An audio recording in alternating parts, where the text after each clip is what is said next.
السلام علیکم ورحمۃ اللہ وبرکاتہ، نحمده ونصلی علی رسوله الکریم، اما بعد فاعوذ باللہ من الشیطان الرجیم، بسم اللہ الرحمن الرحیم، رب اشرح لی صدری ویسر لی امری واحلل عقدۃ من لسانی یفقہوا قولی۔ کیا معنی ہے العلاقات کا؟ علاقہ اس کا روٹ ہے اور اس کا معنی ہے چمٹنا، اور علاقات جب بھی کسی لفظ کا معنی بتانا ہو تو اس کو جب سپلٹ کریں تو بڑے سے چھوٹے اور پھر اس سے چھوٹے یونٹ کی طرف آئیں۔ جیسے علاقات، علاقت ان کی جمع ہے، اور علاقہ علاقہ سے ہے، اور علاقہ کا معنی ہوتا ہے چمٹنا۔ علاقہ مصدر ہے اور علاقہ کا معنی تعلق ہے، اور تعلق کا روٹ بھی عین لام قاف ہے۔ ترتیب سمجھ میں آئی؟ کیا اگر لفظ جمع ہے تو پہلے کیا اس کی بتائیں گے؟ واحد، ایک دم روٹ پہ نہ آئے، ٹھیک ہے؟ پھر اس کے بعد روٹ بتا کے پھر اگر وہ مصدر ہے یا جو بھی ہے، ماضی ہے یا مضارع ہے، تو اس کو اس کے مطابق بتائیں۔ دوبارہ بتاتی ہوں، علاقات علاقت ان کی جمع ہے، اور علاقہ علاقہ سے ہے۔ علاقہ کا معنی ہوتا ہے چمٹنا، اور علاقہ مصدر ہے، یہاں تعلقات کے معنوں میں استعمال ہوا ہے۔ اور مشترک کا کیا معنی ہوتا ہے؟ مشترک، پہلے یہ بتائیے کہ یہ فاعل ہے، فعل ہے، مفعول ہے، کیا ہے؟ مشترک، مفعول ہے، مشترک کون سے باب سے؟ افتعال سے، مفتعل، مشترک۔ مشترک کیا ہوتا ہے؟ جس میں ایک یا دو شریک ہو۔ ایک سے شراکت نہیں ہوتی، شراکت ہوتی دو سے ہے۔ اکیلا انسان کسی کا شریک نہیں، اور اکیلا صرف اللہ ہے۔ ہم کیا کہتے ہیں؟ لا شریک لہ۔ علاقات مشترکہ کا کیا معنی ہے؟ باہمی تعلقات، یعنی ایسے تعلقات جس میں بہت سے لوگ شریک ہوتے ہیں۔ ان کی بنیادیں کیا ہوتی ہیں؟ کس کس بنیاد پر لوگ شریک ہوتے ہیں ایک دوسرے کے ساتھ تعلق میں؟ شراکت داری کی بنیادیں کیا ہیں؟ خون کے رشتے، نسب کے رشتے، سسرالی رشتے، رضاعت کے رشتے۔ دوسری بنیاد دینی رشتے یا قومی تعلق، یعنی قومی رشتہ بھی ہوتا ہے۔ بہت سے لوگ آپس میں ان کی جب انہیں پتہ چلتا ہے وہ خاص علاقے سے ہیں، جب آپ کسی سے ملتے ہیں اور ایک دوسرے سے تعارف کراتے ہیں، اور پھر آپ پوچھتے ہیں آپ کس شہر سے ہیں، وہ آپ کو بتاتے ہیں، اس سے آپ کہتے ہیں میں بھی وہیں سے ہوں، اچھا آپ فلاں کو جانتے۔ اب آپ دیکھیں کتنی چیزیں کامن ایک دوسرے کے درمیان، یعنی شریک ہو گئے آپ بہت سی معلومات میں، بہت ساری چیزوں میں۔ تو رنگ بنیاد بنتا ہے، نسل بنیاد بنتی ہے، علاقہ یا کوئی قوم یا ملک بنیاد بنتا ہے۔ لیکن ان سب میں جو مضبوط تعلق ہے وہ کس کی بنیاد پر ہے؟ دین کی بنیاد پر۔ یہ کیوں مضبوط ہے دوسروں کی نسبت؟ اس کی کیا وجہ ہے؟ آپ میرے اسٹیٹمنٹ کو چیلنج کر سکتے ہیں یا ڈس ایگری کر سکتے ہیں۔ دین کی بنیاد کیوں باقیوں سے مضبوط ہے؟ دین کی بنیاد پہ جو تعلق ہوتا ہے وہ کبھی بھی ختم نہیں ہوتا، اگر وہ واقعی دین کی بنیاد پر ہے۔ اگر اس میں ذات اور انا ہوگی تو پھر نہیں رہے گا۔ وہ صرف دنیا میں نہیں، آخرت میں بھی فائدہ دیتا ہے۔ کیا یہ بات درست ہے؟ ایک بات ہے کہ انسان نام لگا لے دین کا اور کرے اپنی مرضی، وہ ایک الگ چیز ہے۔ لیکن اگر کسی نے سچے دل سے اللہ اور رسول کے نام پر کسی سے تعلق قائم کیا، دینی دوستی کی، جس کا بہت زیادہ اجر و ثواب بھی بتایا گیا ہے، تو اس صورت میں اس کا فائدہ صرف دنیا میں نہیں، آخرت میں بھی ہوگا۔ ایسا تعلق اور ایسی دوستی اور ایسا رشتہ ختم ہوتا ہی نہیں، چاہے کوئی مر بھی جائے۔ خون کے رشتے بھی آپ کاٹ نہیں سکتے، بظاہر کاٹیں بھی تو آپ جس کے بیٹے ہیں اسی کے ہی رہیں گے، کسی اور کے نہیں بن سکتے۔ ہاں یہ بات ہے کہ اگر دنیا میں باپ اور بیٹا، جیسے ابراہیم علیہ السلام اور ان کے والد، اگر ایک دین پر نہیں تو قیامت کے دن کیا ہوگا؟ رشتہ قائم نہیں رہے گا، یہ تعلق قائم نہیں رہے گا، بلکہ خون کے رشتے، نسب کے رشتے بھی اس دن ایک دوسرے سے جدا ہو جائیں گے، الگ ہو جائیں گے۔ اسی طرح باقی قوم، وطن، رنگ، ملت، نسل، ان سب کی بنیاد پر جو تعلق اور رشتے ہوتے ہیں وہ بھی ختم ہو جاتے ہیں۔ الاخلاء یومئذ بعضهم لبعض عدو الا المتقون. اب باقی رشتے چونکہ دنیاوی مقاصد کی بنیاد پر ہوتے ہیں، اس لیے جب تک انسان کا کوئی مطلب مقصد ہوتا ہے وہ قائم رہتے ہیں، جب نہیں ہوتا تو بعض اوقات ختم ہو جاتے ہیں. اگر کوئی دوستی دنیا کے مطلب مقصد پر ہے تو کیا ہوتا ہے؟ اگر دوست کے کام نہیں آتا تو کیا دوستی قائم رہتی؟ نہیں، خود ہی ختم ہو جاتی. اسی طرح باقی تعلق بھی. اور ہاں، یہ تمام تعلقات انسان کی ضرورت ہوتے ہیں، ضرورت کی بنیاد پر انسان ان رشتوں سے جڑ کے رہتا ہے. مثلا خون کے رشتوں میں بھی ایک ضرورت ہوتی ہے، انسان کو ایک دوسرے سے انس ہوتا ہے، ایک جذباتی ضرورت ہوتی ہے انسان کی. خاندان پناہ دیتا ہے انسان کو، آڑے وقت میں کام آتا ہے. اسی طرح قوم و ملت میں بھی اگر کسی قوم کے ایک شخص کو کوئی تکلیف یا نقصان ہوئی تو باقی قوم بھی قومی حیثیت میں وقتی طور پر کام آتی. تو دنیاوی اعتبار سے جو بھی رشتے قائم ہوتے ہیں وہ مفاد یا مطلب کی بنیاد پر ہوتے ہیں، اور جب تک مطلب اور مفاد ہوتا ہے وہ رشتے قائم رہتے ہیں، اور اگر وہ نہ رہے تو وہ بھی قائم نہیں رہتے یا کمزور پڑ جاتے ہیں، خواہ خون کے رشتے ہی کیوں نہ ہو. دین کا رشتہ ان میں سب سے مختلف ہے. وہ کسی دنیاوی فائدے کی بنیاد پر وجود میں نہیں آتا، وہ صرف اللہ کے لیے ہوتا ہے، اور اس سے جو نتیجہ یا اس سے جو مقصد اور مطلب ہوتا ہے وہ بھی اللہ ہی کی رضا حاصل کرنا ہوتا ہے، خواہ دنیا کا کوئی فائدہ ایک دوسرے سے کسی کو پہنچے یا نہ پہنچے. اگرچہ یہ رشتہ مضبوط ہوتا ہے لیکن اس کے باوجود اس کو نبھانا زیادہ مشکل ہوتا ہے. اور دوسرا رشتہ بھلے بظاہر مضبوط نظر آئے اور اندر سے اتنا مضبوط نہ بھی ہو، دل نہ بھی ملے ہوئے ہوں تو لوگ بنا کے رکھتے ہیں. کیوں؟ وقتی فائدوں کی خاطر.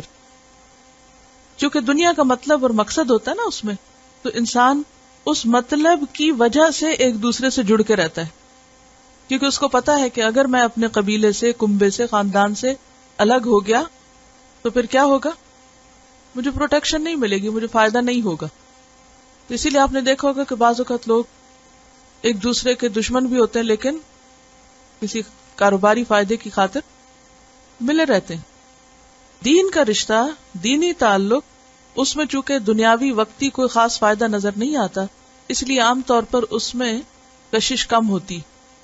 ہاں، جتنی اللہ سے محبت ہو، جتنی دین سے محبت ہو تو خود بخود ایسے لوگوں سے بھی محبت ہو جاتی.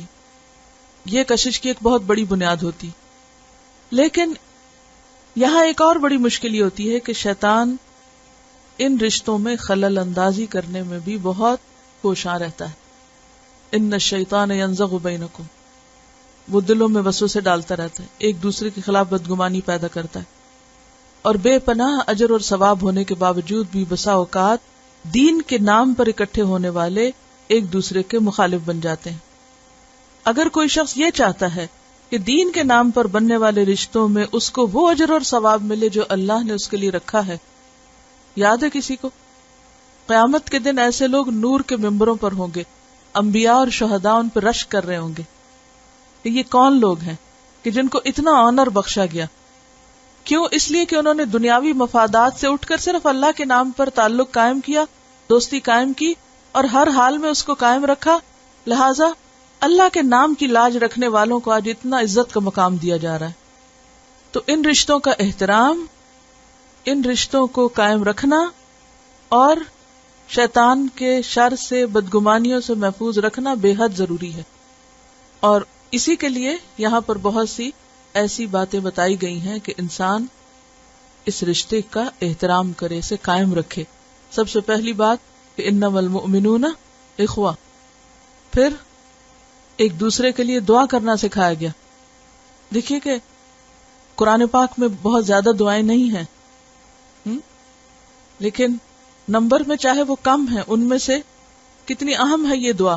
یعنی اس بات کی کتنی اہمیت ہے کہ جس کی وجہ سے یہ دعا رکھی گئی، یہ دعا سکھائی گئی. ربنا اغفر لنا ولاخواننا الذین سبقونا بالایمان، کہ ایمان یا دین کی بنیاد پر جو رشتہ ہو یا اللہ، اس کے لیے ہمارے دل میں کوئی غل میل نہ رکھنا. پھر اس کے بعد اس تعلق کو درست رکھنے کے لیے صحیح رویہ اور طریقہ بتایا گیا. ایک دوسرے کے لیے انسان کیسا ہو آئینے کی طرح ہو، ایک دوسرے کا خیر خواہ ہو. اور آئینہ انسان کو اس کی شکل بتاتا ہے. یہ بتائیے کہ آئینہ ہمارے لیے مددگار ہے یا نہیں؟ کس طرح مددگار ہے؟ آپ تھوڑی دیر کے لیے سوچئے کہ اگر آپ کے گھر میں کوئی ایک بھی آئینہ نہ ہو کیا ہوگا؟ سوچئے کیا ہوگا. کبھی ایسا ہوتا ہے نا، آپ ٹریول کر رہے ہوتے ہیں اور ساتھ لے جانا بھول جاتے، کوئی مشکل ہوتی؟ تھوڑی دیر کے لیے سوچئے کہ اگر ہماری زندگی میں آئینہ نہ ہو تو ہماری شکلیں کیسی ہو جائیں، ہے نا؟ آئینہ کس قدر مددگار ہے. تھوڑی دیر کے لیے سوچئے، جسٹ امیجن کہ ہمارے گھر میں آئینہ نہیں ہے. یہ کہتی ہے کہ اپنی امی سے پوچھتی تھی کہ میں کیسی لگ رہی ہوں، تو وہ کہتی تھی آئینہ دیکھو تو وہ سچ بتائے گا. جب آئینہ نہ دیکھا ہو تو سارا وقت یہ پریشان رہتی ہے کہ کہیں کچھ لگا ہوا نہ ہو، بے وجہ اپنے آپ کو ٹھیک کرتے رہتے ہیں، یہ کانشیس زیادہ ہو جاتے ہیں نا.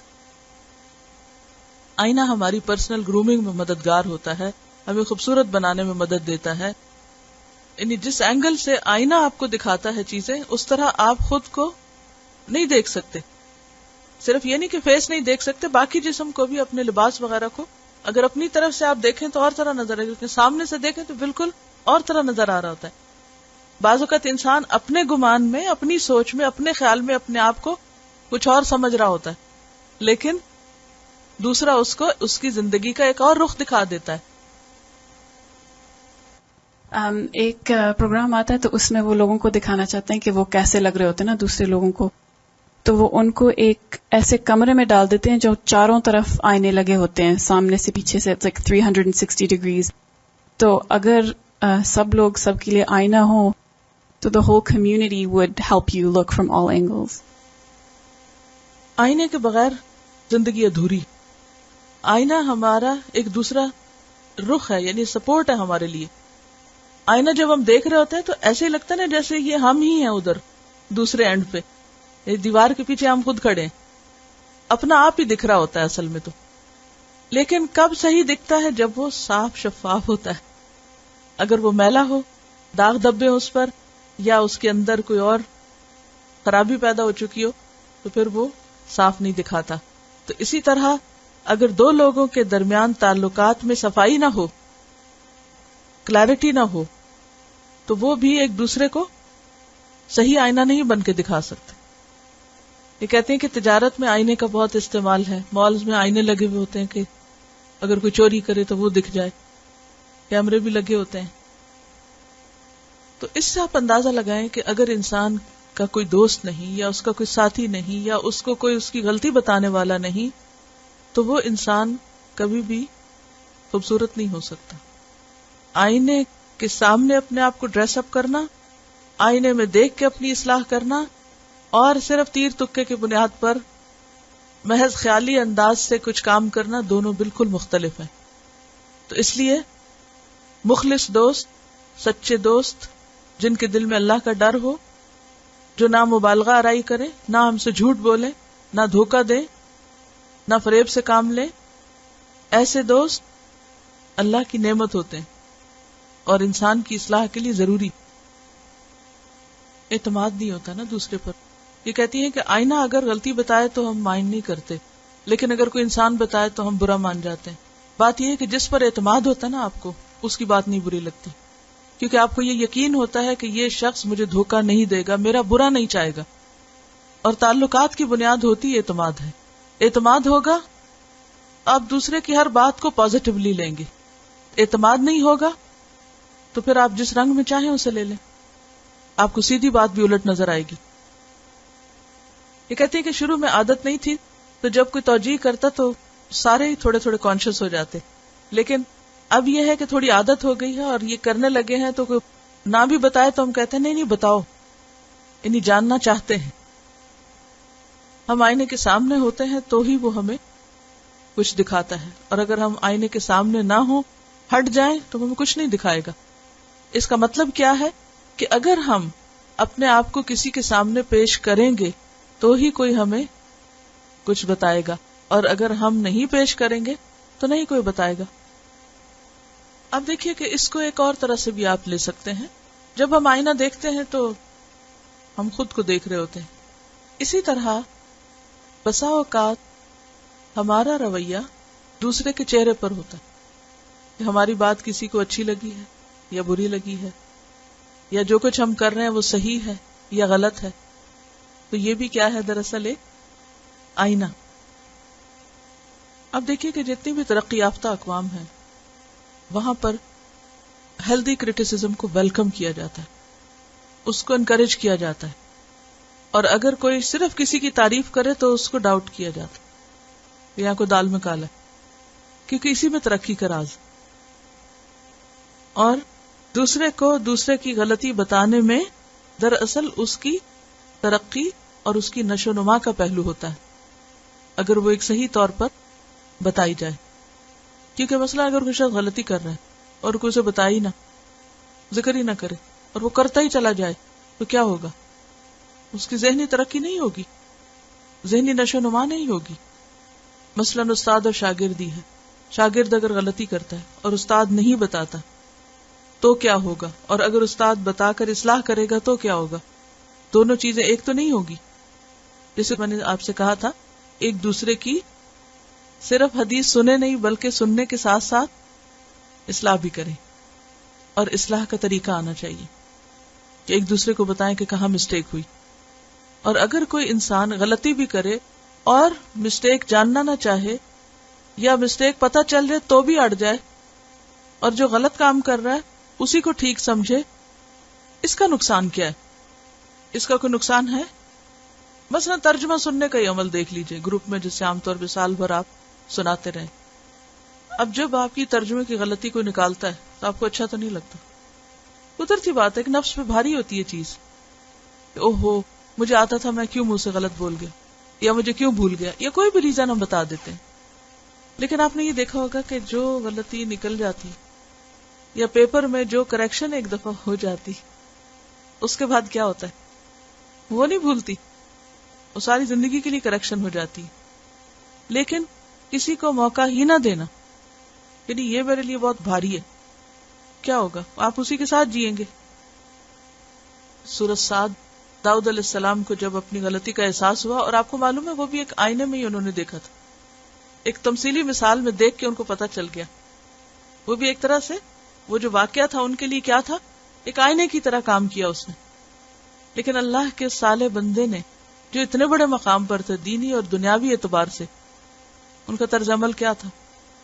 وَظَنَّ داود انما فتناہ فاستغفر ربہ وخر راکعا واناب وان کثیرا من الخلطاء لیبغی بعضهم علی بعض. کہ باہمی تعلقات میں اور شرکاء میں آپس میں ایک دوسرے پر زیادتیاں ہو جاتی، یعنی جہاں بھی انسان اکٹھا رہے مشکلات ہو جاتی ہیں. لیکن ہمارے دین میں کیا پسند کیا گیا ہے کہ انسان مشکلات سے بھاگنے کے لیے بالکل تنہا ہو جائے، یا مشکلات کو برداشت کر کے لوگوں سے ملتا جلتا رہے. کون سا مومن بہتر ہے؟ وہ جو لوگوں کی تکلیفوں کے باوجود ان سے ملاقات کرتا رہے، یا وہ جو لوگوں کی تکلیفوں کی وجہ سے ان سے ملنا جلنا چھوڑ دے؟ مجھے فلاں نے ایسا کہہ دیا، آج کے بعد میں نہیں اس سے ملوں. تو پھر کیا ہوتا ہے؟ انسان کٹتے کٹتے کٹتے بس اپنے شیل میں بند ہو کے رہ جاتا ہے، اور وہ اس کے لیے اور نقصان دہ ہو جاتا ہے. تو ایسے میں دل بڑا کرنے کی ضرورت ہے.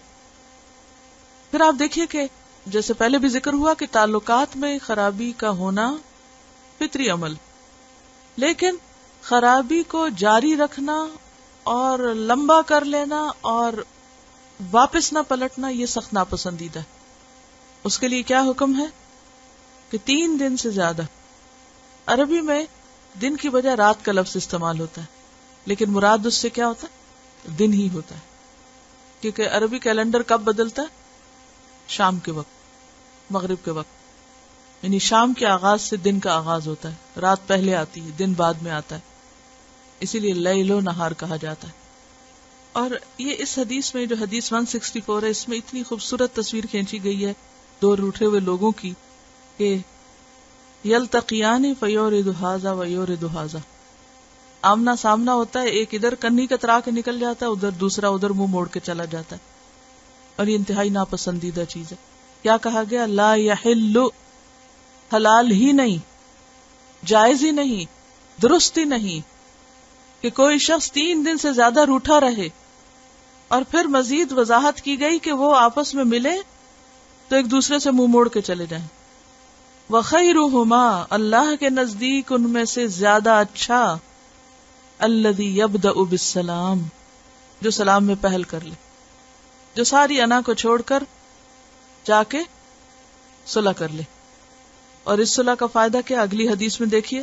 عن ابی الدرداء قال قال رسول اللہ صلی اللہ علیہ وسلم الا اخبرکم بافضل من درجۃ الصیام والصلاة والصدقۃ قالوا بلى یا رسول اللہ قال اصلاح ذات البین وفساد ذات البین الحالقہ. رواہ ابی داؤد کتاب الادب. سیدنا ابو درداء رضی اللہ عنہ سے روایت ہے، رسول اللہ صلی اللہ علیہ وسلم نے فرمایا، کیا میں تم کو بتا دوں وہ بات جو بہتر ہے روزے، نماز اور صدقے سے؟ انہوں نے کہا، کیوں نہیں یا رسول اللہ صلی اللہ علیہ وسلم؟ آپ نے فرمایا، آپس میں صلح کرانا اور آپس کا فساد مونڈ دینے والا ہے. لفظی وضاحت. ان ابی الدرداء، ابو درداء سے روایت ہے، قال کہا، قال رسول اللہ، فرمایا رسول اللہ صلی اللہ علیہ وسلم نے، الا کیا نہ، کیا لا نہ، اخبرکم میں خبر دوں تم کو، کیا میں نہ بتاؤں تم کو، بافضل افضل بہترین، من درجۃ الصیام روزے کے درجے سے، والصلاۃ اور نماز کے، والصدقۃ اور صدقے کے. کیا میں تم کو ایسا کام نہ بتاؤں جو درجے میں، ثواب میں، ریوارڈ میں، گریڈز کے اعتبار سے زیادہ بڑا ہے روزہ رکھنے کی نسبت، نماز کی نسبت اور صدقہ کرنے کی نسبت، یعنی اتنی بڑی نیکی.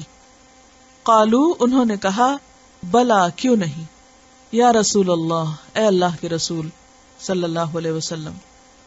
قال، تو آپ نے فرمایا، اصلاح کرنا، ذات البین آپس کے تعلقات کی، آپس میں، وفساد اور فساد ذات البین آپس کا، الحالقہ مونڈ دینے والا ہے.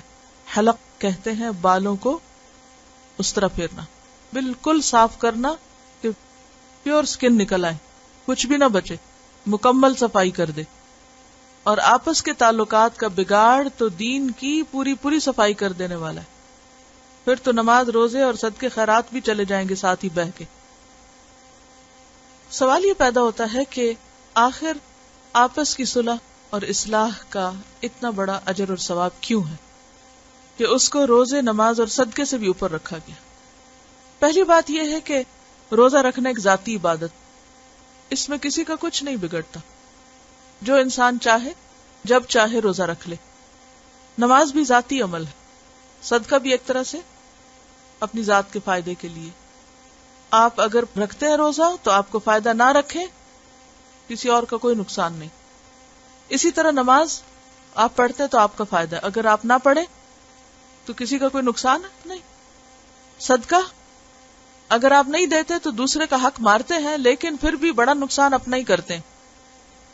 لیکن جب آپ دوسرے شخص سے بولتے نہیں، آپ کا تعلق درست نہیں، تو اس کا نقصان صرف آپ کو نہیں، دوسرے فریق کو بھی، اور بعض اوقات صرف 2 لوگوں کو نہیں بلکہ ان کے متعلقین کو بھی، ان کے خاندانوں کو، ان کے دوستوں کو، اور نسلوں تک پھر وہ بگاڑ جاتا ہے. کوئی معمولی چیز نہیں ہے. مثلاً اگر ماں باپ آپس میں جھگڑتے ہیں تو اس کا نقصان صرف ماں باپ کو نہیں بلکہ بچوں کو. بچے کیا سیکھ رہے ہیں؟ کیونکہ بہت سا دین صرف عمل سے سیکھا جاتا ہے، اس کے لیے رول ماڈلز چاہیے ہوتے ہیں. وہ زبانی تقریروں اور لیکچرز اور کتابوں سے نہیں سیکھا جاتا، وہ عملی رویوں میں نظر آتا ہے. بچے ماں باپ کو جو کچھ کرتے ہوئے دیکھتے ہیں. ماں باپ اگر ایک دفعہ بھی ان کو نہ کہے کہ یہ کرو، وہ خود ہی کرنے لگتے، اچھا کریں یا برا کریں. آپ نے دیکھو کہ بالکل چھوٹے چھوٹے بچے ماں باپ کی نکالی کر رہے ہوتے ہیں، ہر چیز میں، بولنے میں، چلنے میں. کس نے ان کو سکھایا؟ کہ ماں باپ ان کو بیٹھ کے لیکچر دیتے ہیں؟ بلکہ بعض چیزوں سے تو وہ منع بھی کرتے ہیں، لیکن پھر بھی وہ کرتے ہیں کیونکہ انہوں نے کہیں دیکھ لی ہوتی ہے، وہ دیکھ کے سیکھ رہے ہوتے ہیں. اب اگر ماں باپ آپس میں بات ہی نہیں کر رہے، ایک دوسرے سے ناراض ہیں، یا بولتے ہیں تو غصے سے بولتے ہیں، چیخ چلا کے بولتے ہیں، اس کا اثر کس پہ پڑتا ہے؟ بچوں پہ پڑتا ہے. وہ انکانشیسلی وہ باتیں سیکھ جاتے ہیں جو آپ کے علم میں بھی نہیں ہوتی کہ وہ کیا کچھ سیکھ چکے. اسی لیے بچے ماں باپ کے لیے اچھا یا برا صدقہ جاریہ بنتے ہیں، اور بڑے ہو کر وہ ویسے ہی کرنے لگتے ہیں یا پھر اس کے ریئیکشن میں آ جاتے ہیں. نسلوں کا بگاڑ، اس کا ذمہ دار کون؟ ہماری انا. تو یہ انتہائی خطرناک چیز ہے. پھر اسی طرح آپ دیکھیں کہ روزہ، نماز اور صدقہ چاہے انسان کتنا بھی کر لے، نیکیوں کے پہاڑ جمع کر لے، روز روزہ رکھے یا صوم داؤدی رکھے، اسی طرح نماز بھی پڑھے، نوافل پڑھے، صدقہ بھی کرے، نیکیاں اکٹھی کر لی. کس کس چیز سے نیکیاں ضائع ہو جاتی؟ غیبت سے نیکیاں ضائع ہوتی، الزام تراشی سے ضائع ہوتی ہے نا، کسی کو ستانے سے ضائع ہوتی، کسی کا حق مارنے سے ضائع ہوتی ہے نیکیاں، سب صفائی ہو جاتی. بعض اوقات انسان ایک غلط بات زبان سے نکالتا ہے، ایک گالی کسی کو دے دیتا ہے، نتیجہ کیا نکلتا ہے؟ آپ نے فرمایا تھا کہ اگر یہ بات سمندر میں ملا دی جائے تو وہ بھی کڑوا ہو جائے. عمر بھر کی ہوئی نیکیاں سب صفائی ہو جاتی. یہاں پر کیا کہا گیا؟ فساد کو حالقہ، مونڈ دینے والی، صاف کر دینے والی چیز. کس چیز کو؟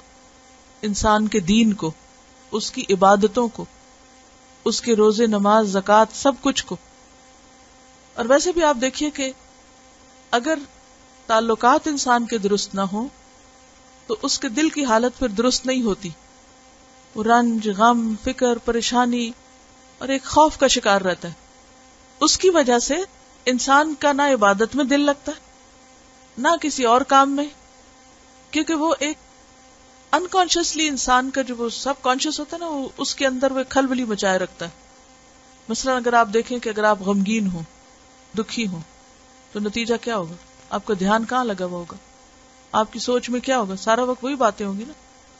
پھر کیا ہوتا ہے؟ وہ صرف جو چیز سوچ میں ہوتی ہے وہ صرف سوچ میں نہیں رہتی، پھر انسان بولنے لگتا ہے، پھر انسان کسی دوسرے کو، تیسرے کو سناتا ہے. بعض اوقات اتنی بات سناتا ہے جتنی ہوتی ہے، اور بعض اوقات اس میں شیطان مزید رنگ بھر دیتا ہے، اس میں اضافہ کر دیتا ہے. وہ غیبت بہتان بن جاتی ہے، اور بہتان مزید فساد کا سبب بنتا ہے. بعض اوقات اس کے نتیجے میں ہاتھا پائی شروع ہو جاتی، حتیٰ کہ قتل و غارت بھی ہو جاتی. اب اگر ایک شخص نے زندگی میں بڑی بڑی نیکیاں کی لیکن اس کے ہاتھ سے کوئی قتل ہو گیا، وہ نیکیاں کہاں کام آئیں گی اس کو؟ کیونکہ کوئی فساد صرف بعض اوقات کلام تک نہیں ہوتا، اگر انسان کنٹرول نہ کرے تو وہ بڑھتا چلا جاتا ہے، خون خرابہ ہو جاتا ہے. اس لیے اس کو کیا قرار دیا؟ الحالقہ. یہ تو ہے گھر کے اندر. اسی طرح گھر سے باہر کی دنیا میں، معاشرتی زندگی میں آپ دیکھیے، اگر دو نیبرز کے تعلقات خراب ہیں تو نتیجہ کیا ہوگا؟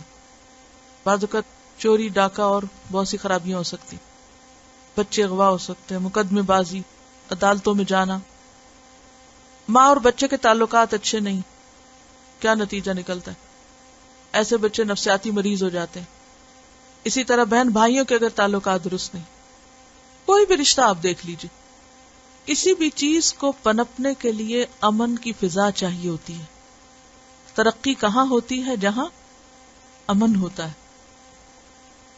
ہر وہ چیز جو امن کی دشمن ہو، ہر وہ چیز جو امن میں بگاڑ پیدا کرے، وہ صرف کسی خاص ایک چیز کو نہیں بگاڑتی بلکہ وہ سارے ماحول کو بگاڑ کے رکھ دیتی. تو اس لیے کیا فرمایا گیا کہ بگڑے ہوئے تعلقات کو درست کرا دینا بڑی بڑی نیکیوں سے بڑا کام ہے، اور ان کی خرابی دین کی جڑ کاٹ دینے والی ہے. ان کا سوال یہ ہے کہ بعض اوقات اولاد اور والدین کے درمیان انبن ہو جاتی ہے، اولاد پہل نہیں کرتی، کیا والدین بھی نہ کرے؟ کوئی بھی کر سکتا ہے. کیوں کہا گیا کہ هو خیرهما الذی یبدأ بالسلام؟ ان میں سے اچھا وہ ہے جو سلام میں پہل کر لے. اس سے کوئی فرق نہیں پڑتا کہ وہ بڑا ہے یا چھوٹا ہے، باپ ہے یا بیٹا ہے، کوئی بھی ہے، جو بھی، کیونکہ یہ مشکل کام ہے. شیطان کرنے نہیں دیتا. شیطان کہتا ہے کہ اس طرح تم کمزور پڑ جاؤ گے اور اس میں تو تمہاری سبکی. ماں باپ اور بچوں کے درمیان جو رشتہ ہوتا ہے نا، تو اس میں اگر ایسی کوئی چیز ہو بھی جائے تو اسے بہت زیادہ احساس نہیں دلانا چاہیے کہ ہم تم سے ناراض ہیں. آپ ان کی اصلاح کریں، فرم ہوں، ان کی غلطی بتائیں ان کو، لیکن بول چال چھوڑ دینا، موڈ آف کر لینا اور بتا کے ہی نہ دینا کہ مسئلہ کیا ہے، اس سے اصلاح نہیں ہوا کرتی. کہیں کلیش ہوا، گڑبڑ ہوئی، بات نہیں مانی، تھوڑی دیر غصہ ہے، اس کے بعد ایک ادھر گیا ایک ادھر گیا، دوبارہ آمنے سامنے سلام کر لیا، قصہ ختم. اور یہ بہت بڑی حقیقت اگر آپ غور کریں، مثلا پچھلے ایک ہفتے یا پچھلے ایک مہینے یا پچھلے ایک سال میں ہونے والے ایسے واقعات کے بارے میں غور کریں کہ کیا ان واقعات کے پیش آنے کے بعد آپ کی عبادت میں، آپ کی نیکی کے کاموں میں کوئی فرق اور خلل پڑا؟ یعنی لڑائی جھگڑے اور فساد سے کیا نیکیوں میں کمی ہوتی؟ نبی صلی اللہ علیہ وسلم اپنے گھر سے نکلے کہ لوگوں کو لیلۃ القدر کے بارے میں بتائیں. آپ آ رہے تھے باہر یہ بتانے کہ فلاں رات لیلۃ القدر ہے. باہر نکلے تو دو لوگ آپس میں لڑ رہے تھے. آپ نے فرمایا کہ ان کے جھگڑے کی وجہ سے وہ میرے دل سے اٹھا لی گئی، ورنہ جیسے 9 ذی الحج کا دن جو ہے وہ بہت بابرکت دن ہے، اسی طرح ہمیں رات بھی بتا دی جاتی اور ہم میں سے ہر ایک ڈیفینیٹلی اس رات سے پورا فائدہ اٹھا لیتا. لیکن کس کو کیا چیز رکاوٹ بنی؟ تو بہت سی خیر و برکت اور بھلائی آپس کے تعلقات کی خرابی کی وجہ سے رک جاتی، نیکی کے بڑے بڑے مواقع چلے جاتے ہیں. کمیونیکیشن کسی حال میں ختم نہیں کرنی چاہیے. یہاں جو بات پچھلی حدیث میں کی گئی ہے وہ 3 دن سے زیادہ کمیونیکیشن ختم نہ کرنے کے بارے میں، کہ انسان جھگڑا ہو، ناراضگی ہو، اختلاف ہوئی ہوگا، لیکن اس کی ایک لمٹ ہے، اس سے آگے مت جاؤ. کیونکہ جب کمیونیکیشن جاری رہے گی، ڈسکشن ہوگی، مسئلے کو پہچانیں گے، جانیں گے، تو اس کی اصلاح بھی کر لیں گے. لیکن اگر پتہ ہی نہیں چلے گا مسئلہ ہے کیا، اصلاح کہاں سے ہوگی؟ اور جتنی جلدی اصلاح ہو اتنا ہی بہتر ہے، کیونکہ بعض اوقات رائی کا پہاڑ بن جاتا ہے. آغاز میں بات اتنی بڑی نہیں ہوتی جتنی بڑی ہو جاتی. بعض اوقات آپ دوسروں سے شیئر کرنا شروع کر دیتے ہیں، وہ بات چھوٹی سی تھی، وہ پھیل کے، یعنی مثلا 2 لوگوں کے درمیان کوئی بات تھی، اب کیا ہوا کہ وہ 2 تک نہیں رہتی، 2 سے 4 تک جاتی. وہ شر چھوٹے کا چھوٹا نہیں رہتا، وہ شر پھیلنا شروع ہوتا ہے. اور جتنا زیادہ وہ شر پھیلتا ہے اس کا نقصان کیا ہوتا ہے؟ اتنی زیادہ انسان کی رونق اور آب و تاب اور وہ سب چلی جاتی. اور ایسے موقع پر پھر صبر کرنا بھی بہت مشکل ہوتا ہے. ایسی چیزیں انسان اپنے دل کے اندر رکھ بھی نہیں سکتا، کیونکہ وہ دل کا بوجھ بن جاتی. انسان کو لامحالہ وہ بوجھ کہیں نہ کہیں اتار کے پھینکنا ہوتا ہے. اب اگر 2 میں سے ایک بھی اس بوجھ کو کسی اور پہ جا کے ڈال رہا ہے تو 2 سے ملٹی پلائی ہو کے 3 ہو گئی نا، 3 سے 5 ہوگی، 7 ہو گئی، اور بعضوں کا تو پوری دنیا میں نشر ہوتی. عزت الگ جاتی انسان کی اور نیکی کے مواقع الگ جاتے ہیں. بہت سی انرجی کس چیز میں لگ جاتی؟ الٹا سوچنے میں. کیونکہ طاقت تو ہمارے پاس ایک ہی ہے نا، چاہے تو ہم اس کو لگا لیں اچھے کام میں اور چاہے اسے لگا لیں خراب کام میں. جب ہم طاقت لگانے لگے منفی کاموں میں تو قدرتی بات ہے کہ وہ مثبت کاموں کے لیے بچے گی نہیں. تو حرج کر لیا نا، ہم نے نقصان کر لیا. ان کا سوال یہ ہے کہ پہل کرنے والا کتنی دفعہ پہل کرے. ہر دفعہ کر لے، سارا ہی اجر سمیٹ جائیں گے. آخرت میں تو ایک قطرے قطرے اجر کی ضرورت ہوگی. کیا فرق پڑتا ہے؟ دیکھیے، جیسے پہلے میں نے عرض کیا کہ کمیونیکیشن نہیں ختم ہونی چاہیے. یعنی ان کا سوال یہ ہے کہ کس حد تک پھر انسان پہل کرتا رہے. حد تو اس کی کوئی بھی نہیں ہے کہ یہ حد ہے اور اس کے بعد آپ پہل نہ کریں یا آپ سلام نہ کریں. بات یہ ہے کہ یہ کہا کیوں گیا کہ 3 دن سے زیادہ مت ناراض رہو. اور اچھا وہ ہے، خیرہما کا لفظ کیا ہے؟ اخلاق میں اچھا وہ ہے، ایمان میں اچھا وہ ہے، اللہ کے نزدیک اچھا وہ ہے جو پہل کرتا ہے. اس سے کیا پتہ چلتا ہے کہ ہمارا اخلاق اور کردار ہے کیا، ہم کہاں کھڑے ہیں. دنیاوی نظر سے دیکھیں تو کیا نظر آتا ہے؟ میں نے آج تک کسی کو نہیں منایا، میری ڈکشنری میں ہی نہیں. اور اس طرح ہم دھوس جما رہے ہوتے کہ ہم بڑی چیز ہیں. ہے یا نہیں؟ یہ تکبر کی علامت ہے. اور اگر دوسرا شخص یہ کہتا ہے کہ ہر دفعہ مجھے ہی منانا پڑتا ہے, میں تو ذلیل ہو کے رہ گیا ہوں, تو وہ دنیا میں اگر ہے بھی کسی کی نظر میں تو اللہ کے یہاں بہت عزیز ہے. یہ جو نسخہ بتایا جا رہا ہے کہ 3 دن سے زیادہ نہ کرو, اس کا مطلب یہ ہے کہ پھر آپس میں بات چیت کرو اور باہم بات چیت کے ذریعے, ڈسکشن کے ذریعے مسئلے کو حل کرو. کیونکہ بلاک کرنے سے اور کمیونیکیشن ختم کرنے سے مسئلے بڑھ تو سکتے ہیں, کم نہیں ہو سکتے. کچھ لوگ ایسے ہوتے ہیں کہ ان کی نیچر ہی لڑائی جھگڑا ہوتی, فساد ہر وقت. وہ بات کریں گے, گالی سے شروع کریں گے, وہ تانا ہی دے کے شروع کریں گے, وہ دوسرے کو لیٹ ڈاؤن ہی کرتے رہیں گے. It's part of their nature. وہ سمجھتے ہیں کہ اس طرح ہم بہت بڑے بنے ہوئے ہیں. یہ بہت بڑا دھوکہ ہے. پیار ہی میں یہ طاقت ہے کہ ایسی چیزوں کو ختم کر دے, اگر مکمل طور پہ ختم نہ بھی کر سکے, لیکن دوسرے شخص کو بہت بڑے صبر کی ضرورت ہوتی ہے. لیکن انسان اللہ ہی کے آسرے پر اور اللہ ہی کی مدد سے یہ سب کچھ کر سکتا ہے. اور جب یہ چیز ذہن میں رہتی ہے نا کہ میرا درجہ اور بڑا ہو گیا, کیونکہ آپ دیکھیے کہ یہاں پر کیا کہا گیا کہ درجہ کس کا بڑا ہے؟ جو صلح کر لے, جو اصلاح کر لے. اب اگر ہر دفعہ آپ پہل کر رہے ہیں, درجہ بڑھے گا یا نہیں؟ تو درجے یہاں نہ دیکھیں, درجے وہاں دیکھیں کہ کہاں تک اوپر جا رہے ہیں. ایک اور بات یہ کہ پہل کریں تو آپ احسان بھی نہ جتائیں کہ ہر دفعہ میں ہی کیوں پہل کروں, کیونکہ احسان جتا کے انسان اپنی نیکیاں برباد کر لیتا ہے. ایک حدیث اور پڑھ لیتے ہیں. عن ابی موسیٰ رضی اللہ عنہ عن النبی صلی اللہ علیہ وسلم قال المؤمن للمؤمن كالبنيان يشد بعضه بعضا وشبك بين اصابعه.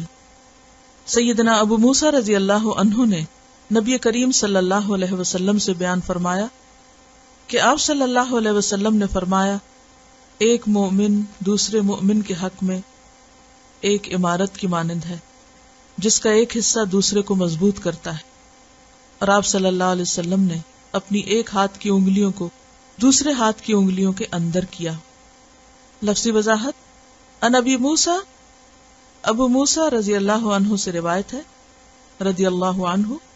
ان النبی, وہ نبی صلی اللہ علیہ وسلم سے روایت کرتے ہیں, قالا کہ آپ نے فرمایا, المؤمن مؤمن, للمؤمن مومن کے لیے. پھر آپس کے تعلقات بتائے جا رہے ہیں. مومن مومن کے لیے کل بنیان عمارت کی طرح ہے. جیسے ایک عمارت کے مختلف حصے ہوں یا ایک جسم کے مختلف اعضاء ہوں. یشد مضبوط کرتا ہے, بعضہ اس کا بعض حصہ, بعضن بعض کو. یعنی عمارت بھلے اپنی جگہ ہر چیز مضبوط ہو, لیکن اس کی مضبوطی دوسرے حصے کی مضبوطی کے ساتھ ہی وابستہ ہے. اس وقت آپ ایک عمارت میں بیٹھے ہوئے, تھوڑی دیر کے لیے سوچئے کہ اگر یہ چھت دیواروں کے بغیر ہوتی قائم رہ سکتی؟ اگر کوئی ایک دیوار صرف درمیان میں کھڑی کر دی جاتی اور اس کو دوسری دیوار کی سپورٹ نہ ہوتی تو کیا ہوتا؟ اگر یہ دروازہ یہاں بیچ میں ہی کھڑا کر دیا جاتا اور دیوار اس کو سپورٹ نہ دے رہی ہوتی کیا ہوتا؟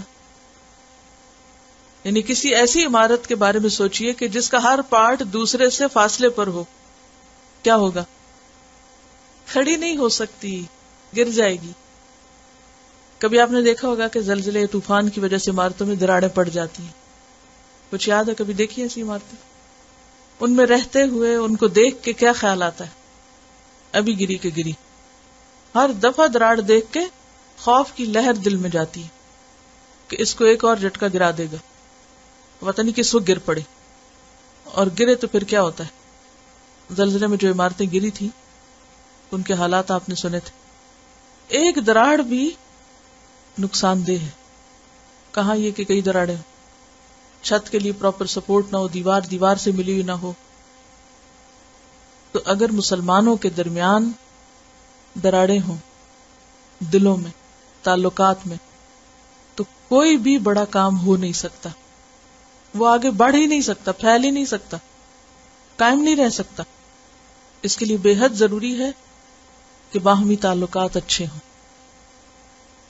اینٹوں کا ڈھیر بھی ہو, کچھ دیواریں بھی کھڑے, اگر آپ کسی کھنڈر پہ جائیں تو بعض اوقات بڑے بڑے محلات کے کھنڈر بھی رہنے کے قابل نہیں ہوتے، ان کی کوئی شان و شوکت آب و تاب نہیں ہوتی.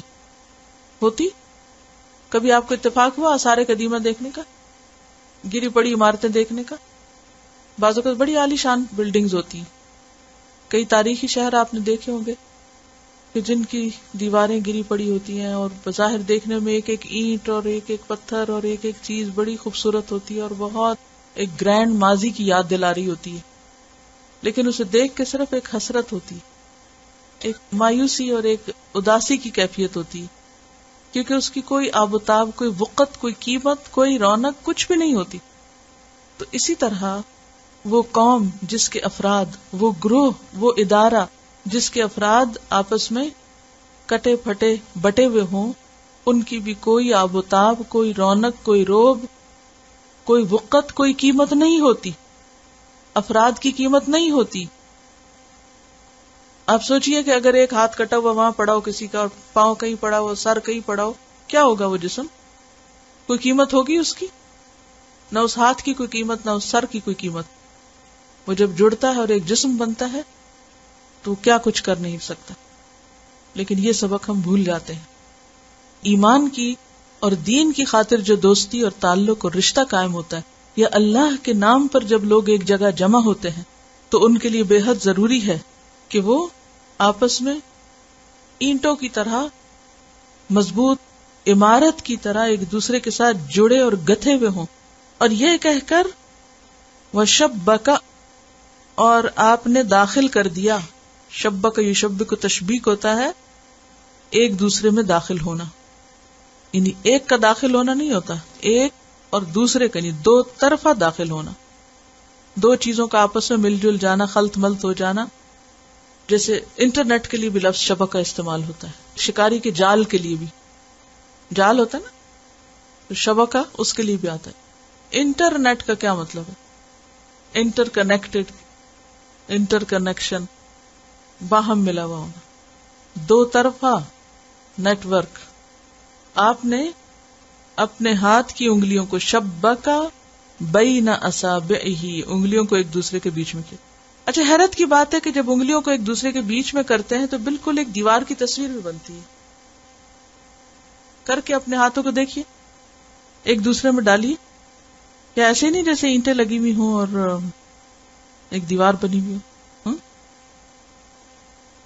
آج کل انٹر لاکنگ برکس ہوتی ہیں جو ایک دوسرے کے اندر فٹ ہو جاتی ہیں اور زیادہ مضبوط تعمیر ہوتی ہے اس کی وجہ سے.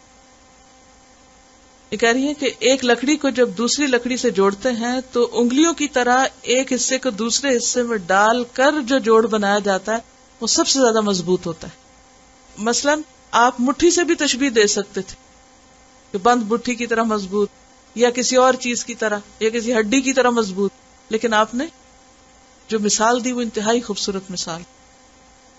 یعنی دو الگ الگ چیزیں ہیں اور دو مل کر ایک دوسرے کو مضبوط کر رہی ہیں. یہ کانسیپٹ ہے اصل میں. ایک شخص کا فولادی مکہ بھی ہو یا فولادی ہاتھ بھی ہو تو وہ اتنا فائدہ مند نہیں ہے جتنے دو لوگوں کی آپس میں مضبوط کوآپریشن اور کوآرڈینیشن. دینی دوستی اسٹرانگ کیوں ہے؟ اگر اس طریقے پر ہو تو. یہ کہتی ہیں کہ اگر انگلیوں کو اور زیادہ اندر کریں تو ایک ٹرائنگل کی شکل بن جاتی ہے. آپ دیکھیں نا، اور ٹرائنگل سب سے زیادہ مضبوط ہوتا ہے. ایجپٹ میں جو پیرامڈز ہیں وہ ٹرائنگل کی شکل میں، تو مضبوط عمارتیں آج تک کھڑی ہیں. اس مثال کے اوپر ہم سب اپنے آپ کو دیکھ لیں. گھریلو زندگی میں، خاندانی زندگی میں، ادارے کی زندگی میں، دینی کاموں میں کہاں ہیں ہم؟ اور جتنی مضبوط عمارت ہوگی، جتنی مضبوط بنیاد ہوگی، اتنی مضبوط اوپر عمارت ہوگی، اتنے ہی زیادہ لوگ اس میں رہ سکتے ہیں. ہم دیکھا ہوگا کہ جو بڑے بڑے ملٹی فلور بلڈنگز ہوتی ہیں ان کی بنیادیں کس قدر مضبوط ہوتی ہیں، اور ان کے اوپر ڈپینڈ کرتا ہے اوپر کی اتنی ہی اونچی جائے گی عمارت جتنی اس کی بنیادیں مضبوط ہے. تو بنیاد کو بھی کہتے ہیں. اور کچی اینٹوں کے گھر میں اور کچی دیواروں میں کتنے لوگ رہ سکتے ہیں. اب آپ یہ خود فیصلہ کر سکتے ہیں کہ آپ نے کس درجے کا کام کرنا ہے، کس درجے کی نیکی کمانی ہے. ایک ہے اپنی ذات کو سرو کرنا، اپنے فائدے کے لیے سوچنا، اپنی ہی خدمت میں رہنا، اپنے ہی ذاتی فائدوں میں اور ذاتی مفاد میں سوچتے رہنا. اور ایک یہ ہے کہ اوروں کے لیے بھی سوچنا، تو مومن جو ہوتا ہے وہ صرف اپنے ذات کے لیے نہیں سوچتا، وہ اوروں کے لیے بھی سوچتا ہے. جب آپ اوروں کے لیے سوچتے ہیں اور اوروں کے لیے کام کرنا چاہتے ہیں تو پھر جتنے زیادہ اس میں آپ بڑے پیمانے پہ جانا چاہتے ہیں اتنی مضبوط ٹیم چاہیے ہوتی ہے جو فلی کمیٹڈ ہو، جو ہر حال میں اختلاف ہو یا اتحاد ہو، سویر ہو یا دوپہر ہو، ہر حال میں جڑ کے رہے. یہ نہیں کہ جب تک دل کی مرضی پوری ہو جڑا رہے اور جب دل کی مرضی کے خلاف کوئی بات ہو جائے تو انسان سب چھوڑ دے. ایسے دین کے کام نہیں ہوا کرتے. سبحانک اللہم و بحمدک نشہد ان لا الہ الا انت نستغفرک و نتوب الیک. السلام علیکم و رحمۃ اللہ وبرکاتہ.